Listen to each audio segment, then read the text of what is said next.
এক আলেম তার স্ত্রীকে নিয়ে ট্রেনে করে শ্বশুরবাড়ি যাইতেছেন। তাদের পিছনের সিটেই বসে আছে এক জেনারেল শিক্ষিত লোক, তার বউকে নিয়ে। লোকটির বউ পর্দা তো দূরের কথা, বরং খোলামেলাভাবেই যাইতেছে। ওই আলেমের বউয়ের অবস্থা তার বিপরীত। এক পর্যায়ে ওই আলেমকে উদ্দেশ্য করে লোকটি বলতে লাগল, মোল্লারা নিজেদের বউকে আবদ্ধ করে রাখে, একটু খোলামেলা রাখতে জানে না, ইত্যাদি ইত্যাদি। তখন ওই আলেম দাঁড়িয়ে লোকটিকে বললেন, আলেম ভাই, আপনার এই ব্যাগটাতে কি? লোকটি, আমার গোপন জিনিসপত্র আছে, আর টাকা পয়সা আছে। আলেম, সেখানে কেন রাখছেন? লোকটি, লুকিয়ে বা সেভে রেখেছি।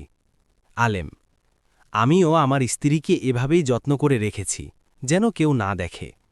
কারণ আমার কাছে আমার স্ত্রী খুব মূল্যবান, পকেটের টাকার চেয়েও কোটি গুণ বেশি। আর আপনি আপনার বউকে পকেটের টাকার চেয়েও বেশি ভালোবাসেন না বা মূল্যবান ভাবেন না, তাই আপনার টাকা পয়সাটা অতি যত্ন ও গোপনে রেখেছেন। নিজের বউটাকে জনসম্মুখে খোলামেলা রেখেছেন। আমরা আমাদের বউকে খুব ভালোবাসি বলেই অন্যের কুদৃষ্টি থেকে তাদের সেভে রাখি। অতঃপর ওই জেনারেল লোকটি খুব লজ্জিত হল।